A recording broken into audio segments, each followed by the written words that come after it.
Assalamualaikum warahmatullahi wabarakatuh. Perkenalkan, nama saya Hidayatul Uzmi, NIM 19086156. Baiklah, di sini saya akan menyampaikan analisis dari administrasi pendidikan dan supervisi pendidikan. Yang pertama yaitu pengertian administrasi pendidikan adalah proses atau upaya pencapaian suatu tujuan pendidikan dengan memperhatikan berbagai komponen pendidikan sehingga dapat melakukan perbaikan sistem pendidikan dan memanfaatkan berbagai perangkat pendukung aktivitas belajar dan mengajar. Administrasi pendidikan ini juga merupakan keseluruhan proses dan kegiatan-kegiatan bersama yang harus dilakukan oleh semua pihak yang ada kaitannya dengan tugas-tugas pendidikan. Pengertian administrasi pendidikan menurut para ahli, yang pertama, Dasway dan Somantri, pendidikan adalah upaya menerapkan kaidah-kaidah administrasi dalam bidang pendidikan. Yang kedua, Oteng Sutisna, merupakan suatu upaya mengkoordinasikan kegiatan yang saling bergantungan dari orang-orang dan kelompok dalam mencapai tujuan bersama pendidikan anak-anak. Yang ketiga, Depdiknas adalah suatu keseluruhan proses kegiatan bersama dalam bidang pendidikan yang meliputi perencanaan, pengorganisasian, pengarahan, pengkoordinasian, penguasaan, pembiayaan, dan pelaporan dengan memanfaatkan fasilitas yang ada, material, dan spiritual demi tercapainya tujuan pendidikan secara efektif dan efisien. Yang kedua, tujuan administrasi pendidikan. Secara umum, tujuan pendidikan tidak lain agar semua kegiatan itu mendukung tercapainya tujuan pendidikan, atau dengan kata lain, administrasi digunakan di bidang dunia pendidikan agar tujuan pendidikan tercapai. Sergio Vanni dan Carver pada tahun 1975, tujuan ada 4, yaitu efektivitas produksi, efisien, kemampuan menyesuaikan diri, dan kepuasan kerja. Tujuan administrasi pendidikan dapat juga dikelompokkan kepada tujuan jangka panjang. Adapun beberapa bagiannya, yang pertama, tujuan jangka pendek. Tujuan jangka pendek dari administrasi pendidikan adalah agar tersusun dan terlaksana suatu sistem pengelolaan komponen instrumental dari proses pendidikan yang meliputi komponen siswa, pegawai guru, sarana atau prasarana, organisasi, pembiayaan, dan tata usaha. Agar terlaksananya proses pendidikan di sekolah secara efektif dan menunjang tercapainya tujuan pendidikan di sekolah yang bersangkutan. Yang kedua, adanya tujuan jangka menengah.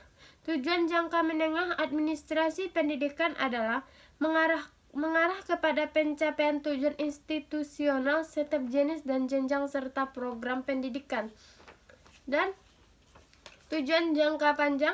Tujuan jangka panjang administrasi pendidikan adalah tujuan yang diarahkan untuk mencapai tujuan pendidikan nasional. Yang ketiga, fungsi administrasi pendidikan merupakan kegiatan yang harus dilakukan pada permukaan dari selama kegiatan administrasi berlangsung. Berikut fungsi administrasi pendidikan.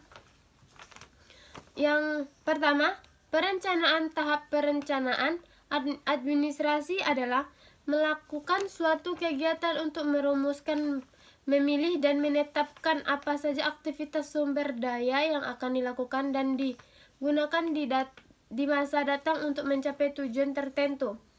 Yang kedua, pengorganisasian kegiatan atau aktivitas di mana berisikan tentang membentuk atau menyusun hubungan kerja antara kelompok ataupun pribadi sehingga terjadi kesatuan usaha dalam menempuh tujuan yang sudah ditetapkan.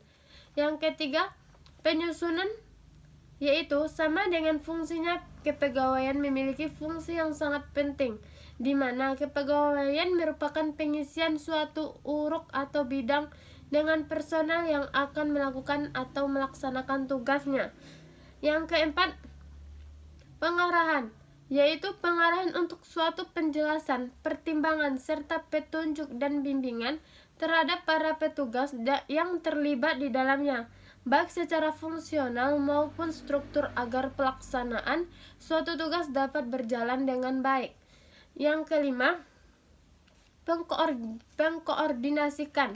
Secara global tidak efektif karena munculnya sistem birokrasi dan krisis ini akan terjadi bila organisasi menjadi terlalu rumit dan besar untuk dikerjakan dan dikelola. Yang keenam, pengarahan merupakan aspek penting dalam kebutuhan sehari-hari di mana seseorang manusia memerlukan nutrisi untuk melakukan sebuah kegiatan. Begitulah pentingnya fungsi penganggaran ini. Yang ketujuh, pergerakan. Aktivitas manajer dalam pemerintahan menugaskan dan mengarahkan karyawan atau personal organisasi untuk melaksanakan suatu pekerjaan untuk mencapai tujuan yang ditemukan. Yang ketujuh, penguasaan. Kegiatan ini dilakukan supaya perilaku persoalan organisasi telah mengarah tujuan organisasi, bukan hanya semata-mata ke tujuan individual, agar tidak terjadi suatu penyimpangan dari rencana dan pelaksanaan. Dan yang terakhir, penilaian. Penilaian diperlukan untuk melakukan aktivitas meneliti dan mengetahui sampai di mana suatu pelaksanaan yang dilakukan di bidang proses keseluruhan suatu organisasi untuk mencapai hasil yang sesuai dengan rencana yang telah ditetapkan. Yang keempat, ruang lingkup administrasi pendidikan.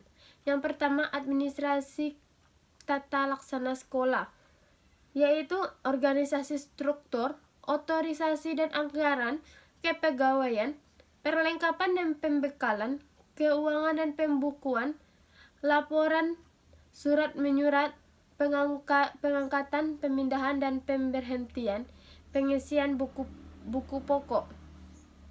Yang kedua, adanya administrasi personal guru dan pegawai sekolah. Yang pertama, pengangkatan dan penempatan guru. Yang kedua, organisasi persoalan guru. Yang ketiga, masalah kepegawaian dan kesejahteraan guru. Yang keempat, rencana orientasi bagi tenaga guru baru. Yang ketiga, adanya administrasi murid meliputi.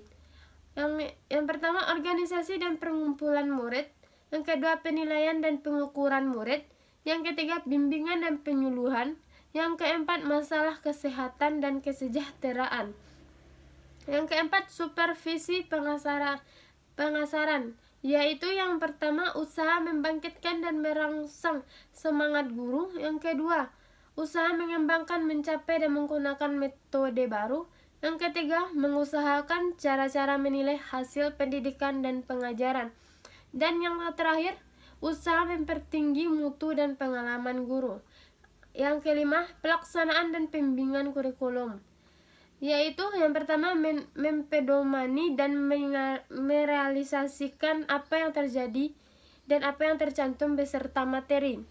Yang kedua, menyusun dan melaksanakan organisasi kurikulum yang tercantum.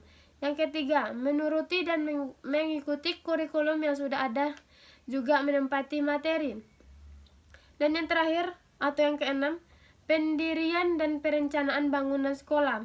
Yang pertama, cara memiliki, letak dan menentukan luas tanah yang dibutuhkan. Yang kedua, mengusahakan, merencanakan dan menggunakan biaya pendirian gedung sekolah.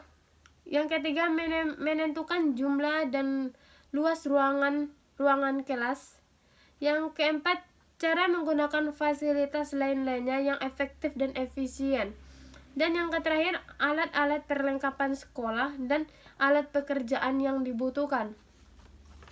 Baiklah, sampai di sini penyampaian analisis dari saya. Assalamualaikum warahmatullahi wabarakatuh.